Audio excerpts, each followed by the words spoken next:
یہ بہت اہم اس لیے ہے کہ بیوی اگلی نسل کے وجود میں آنے کا ذریعہ ہے. اس کے پیٹ میں اگلی نسل پروان چڑھ رہی ہوتی، میری اگلی نسل اس میں پروان چڑھ رہی ہوتی. میں اگر اس کو ذلیل کروں گا تو سٹریس میں جائے گی، وہ ڈپریشن میں جائے گی، وہ غصے میں جائے گی، وہ دکھ اٹھائے گی، وہ چپکے سے آنسو بہائے گی. یہ سارا ڈپریشن میری اولاد پہ جائے گا جو پیٹ میں پنپ رہی ہے. اس وقت بچوں کے ڈاکٹر سائیکائٹرسٹوں کی لائن لگی ہوئی ہے کہ ہمارے بچے پیدائشی سٹریس اور ڈپریشن کا شکار پیدا ہو رہے ہیں، کیونکہ ہمارا معافی چاہتا ہوں، ہمارا سسرالی معاشرہ بہت ظالم ہے. سسرالی معاشرہ وہ کسی برادری کا ہو، سندھ، پنجاب، بلوچستان، پاکستان، بہت ظالم قسم کا معاشرہ ہے. اور اس میں بہت کم گھرانے ایسے ہیں جو آنے والی کو، بیوی کو عزت دیتے ہیں. آپ کو ایک حدیث سناؤں بڑی مزیدار.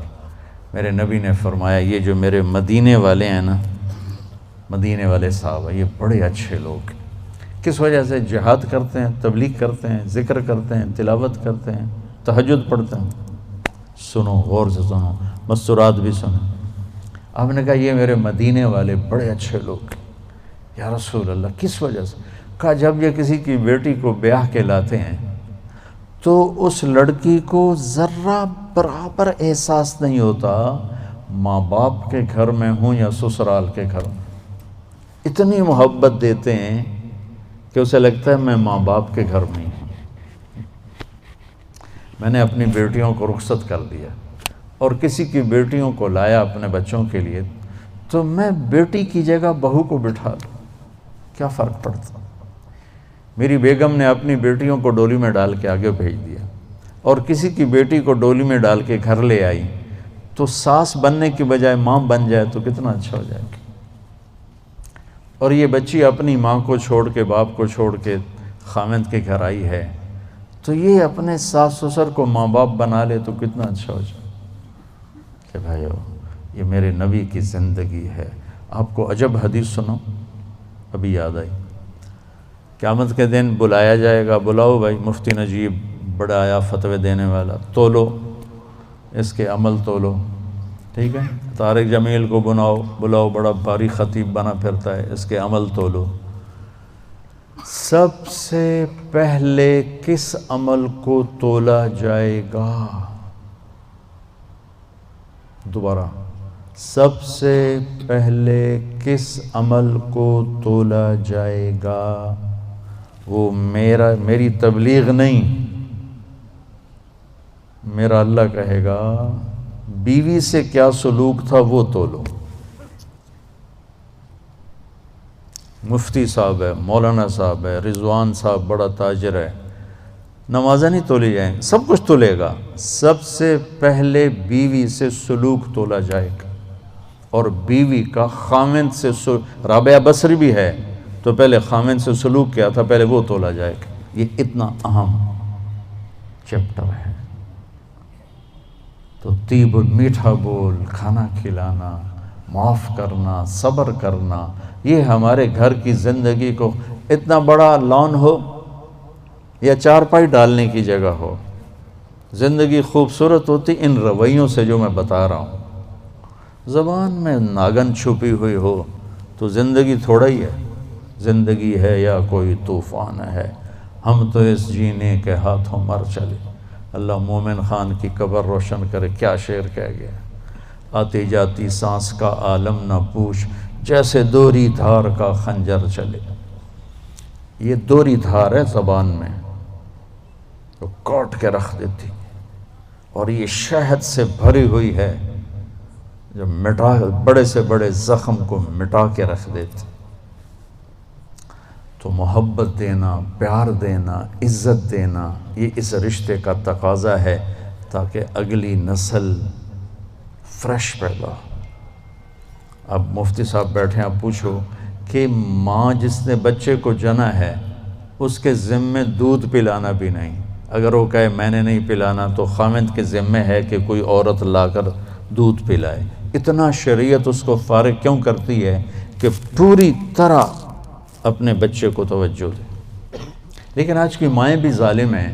بھلا 3 سال کے بچے کو اسکول سے میں ڈالنا، اس سے بڑا ظلم بھی کوئی ہے؟ وچے دی پوٹی نہیں کر رہی، وچے پیشاب نے انہوں اسکول بھیجی جانتے، وہ روتا ہوا جاتا ہے، روتا ہوا آتا ہے، ماں باپ سے فاصلہ پیدا ہو جاتا ہے. یہ 7 سال تک میرا نبی کہتا ہے بچے کو نماز بھی نہ کہو، 10 سال کے بعد تھوڑا پابندی کرواؤ. ماں باپ 7 سال 10 سال تک بچے کو ٹائم دیں، ٹائم کوئی نہیں، ٹائم دیں. اور اے خبیث موبائل جڑا بوجھے چلے ہی پھر دو، اس کو گھر میں آ کے آف کر دیں، بند کر دیں. میں نہیں کہتا ہوں سارا دن بند کرو، لیکن 1 گھنٹہ، آدھا گھنٹہ، پونا گھنٹہ، 2 گھنٹے جب تم بچوں بیوی بیٹھو تو اس خبیث کو بند کر دو. یہ بہت بڑی ذلت ہے کہ میری بیگم مجھ سے بات کرنے لگتی ہے، ٹرن میں فون اٹھا کے میں ذرا یہ سن لوں. آپ کو پتہ نہیں ہے نفسیاتی طور پر کتنا اس سے اثر پڑتا. میں بات کرتا ہوں، میری بیوی فون اٹھا کے سننے لگ جاتی. بچہ بات کرنے آتا ہے، وہ فون میں لگی ہوئی ہے. یہ بچے کی عزت نفس کو تباہ کر دیا ہے. یہ ضرورت کی چیز تھی. ہمارے ہاں پنجابی میں مثال ہے، میراسی، پتہ نہیں آپ جانتے کہ نہیں جانتے، مراسیوں کا پہلا بیٹا ہوا، انہوں نے چم کے مار چھڑے. یہ پاکستان والے انہوں موبائل ملیا، ٹائلٹ اچ بھی بہ کے سن دیں، ہٹھو تو آوازاں آ رہی ہوں.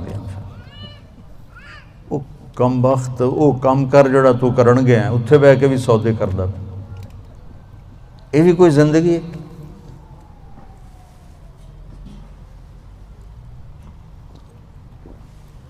آپ کو میرے نبی کی زندگی بتاؤں. میرے نبی جب گھر میں آتے تھے، نبوت کا غم، درد سب باہر چھوڑ کے آتے تھے. مسکراتے تھے، ہنستے تھے، بچوں کے ساتھ کھیلتے تھے، ان کے لیے گھوڑا بن جاتے. حسن حسین کو کمر پہ بٹھا کے کمرے میں چکر لگاتے، پھر ان سے کہتے تمہارا اونٹ کیسا ہے. پھر دونوں بھائیوں کو اتار کے حضرت زینب کو اپنی کمر پہ بٹھا کے کمرے میں چکر لگاتے، پھر ان کے ساتھ کشتی کرتے، پھر ان کی کشتی کرواتے. کیا کچھ نہیں کیا. آپ ان سے زیادہ مصروف تو نہیں ہیں. ایک جہاز سے اترے، دوسرے پہ چڑھ گئے، اس سے اترے، تیسرے پہ چڑھ گئے. یہ کوئی زندگی ہے بھائی؟ مختصر سے زندگی کے لیے اپنے آپ کو اتنا امبیلنس کر دینا کہ گاڑی کا بیلنس آؤٹ ہو تو فوراً ٹھیک کراتے ہو. اپنے بیلنس دا پتہ نہیں کتھوں دا کتھے آؤٹ ہویا پہ، اس کو بھی تو بیلنس کرو. بچے کو عزت دو، وہ آئے تو اس کے متوجہ ہو جاؤ، جی بیٹا. اور بچوں کو میرے نبی نے کہا اکرموا اولادکم، اپنی اولاد کو عزت دو. میرے نبی کو ملنے جب بیٹی فاطمہ آتی، مہینے بعد نہیں آتی تھیں، ہر دوسرے دن، نال تا گھر ایسے. تو میرے نبی چیئر پر بیٹھے ہیں، زمین پر بیٹھے ہیں، چارپائی پر لیٹے ہیں، جو ہی فاطمہ پہ نظر پڑتی کھڑے ہو جاتے، اور وہیں کھڑے نہیں ہوتے، تیزی سے آگے بڑھتے تھے، اور حضرت فاطمہ کو وہیں دروازے پر ہی ہاتھ پکڑ لیتے تھے، اور دیکھو یہاں بوسہ لیتے تھے. پھر ہاتھ پکڑے لا کر پہلے بیٹی کو بٹھاتے تھے، پھر خود بیٹھتے تھے. یہ سلوک تھا ماں بطور باپ اپنی بیٹی کے ساتھ. عزت ان کے اندر ڈالو گے تو عزت واپس آئے گی. لیکن ہمارے گھروں میں ٹینشنیں ہیں تو ماں بھی ڈانٹ رہی ہے، باپ بھی ڈانٹ رہا ہے، ماں بھی تھپڑ مار رہی، پیو بھی تھپڑ مار رہا ہے. میرے نبی حضرت فاطمہ کے گھر تھے. رات کا ٹائم، حضرت حسن کی آنکھ کھلی، کہا ماں جی پانی پینا ہے. تو حضرت فاطمہ اٹھنے لگی. تو ہم نے کہا فاطمہ لیٹ جا. آپ نے گلاس اٹھایا، سامنے گھڑے میں پانی تھا، آپ نے پانی نہیں لیا.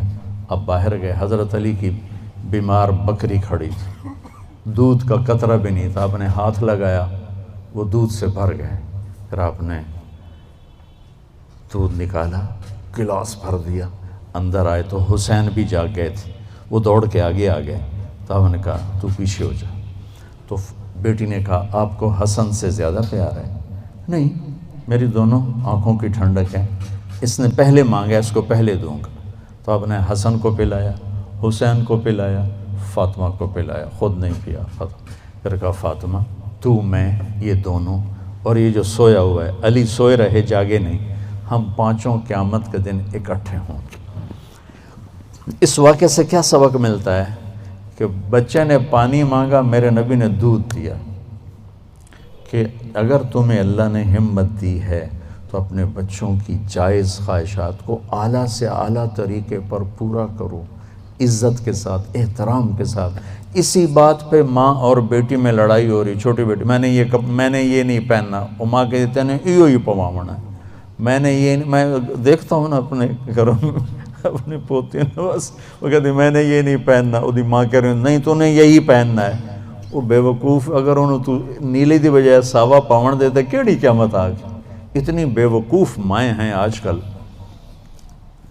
یہ جو موبائل ہے نا، اس نے ماؤں کی عقل چھین لی،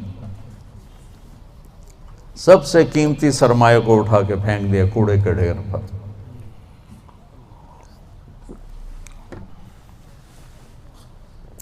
یہ واقعہ ہمیں سبق دیتا ہے کہ اولاد کو اتنا پروٹوکول دو گے تو پھر وہ واپس آئے گا، پھر وہ آپ کو عزت دیں گے۔ حضرت حسن بصری فرمایا کرتے، ان کی کنیت ہے ابو سعید، بیٹا تھا سعید، فرمایا کرتے تھے میں نفل پڑھ رہا ہوں اور میرا بیٹا سعید مجھے بلاتا ہے تو میں اس کے لیے نماز توڑ دیتا ہوں، نفل توڑ دیتا ہوں۔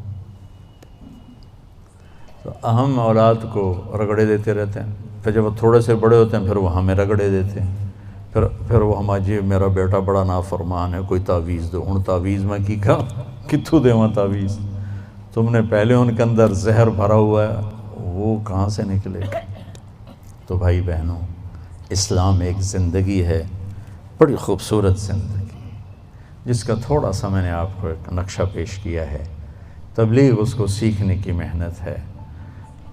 عبادات اور فرائض تو مختصر ہیں، 5 نمازوں کے بعد اوور، حج کے بعد دوسرے کا مطالبہ کوئی نہیں، زکوٰۃ دینے کے بعد دوبارہ مطالبہ کوئی نہیں، اور حج زکوٰۃ ہے بھی پیسے والے، 1 مہینے کے روزے کے بعد مطالبہ کوئی نہیں۔ لیکن زندگی کیسے گزارنی ہے، اس کا 24 گھنٹے مطالبہ ہے۔ ماں کے ساتھ کیسے ہو، باپ کے ساتھ کیسے ہو، بیوی کے ساتھ، بیوی کا خاوند کے ساتھ، پھر دونوں کا بچوں کے ساتھ، بچوں کا ماں باپ کے ساتھ کیسے معاملہ ہو۔ یہ 24 گھنٹے کی زندگی۔ بھائیو، اپنے نبی کی سیرت پڑھا کرو، اپنے نبی کی زندگی پڑھا کرو، اپنا قرآن پڑھا کرو، آپ کو پتہ چلے کہ زندگی کس چیز کا نام ہے۔ اور جب اللہ آپ کو توفیق دے، تبلیغ میں 3 دن بھی لگانا شروع کریں گے تو آپ کو بہت فائدہ ہوگا۔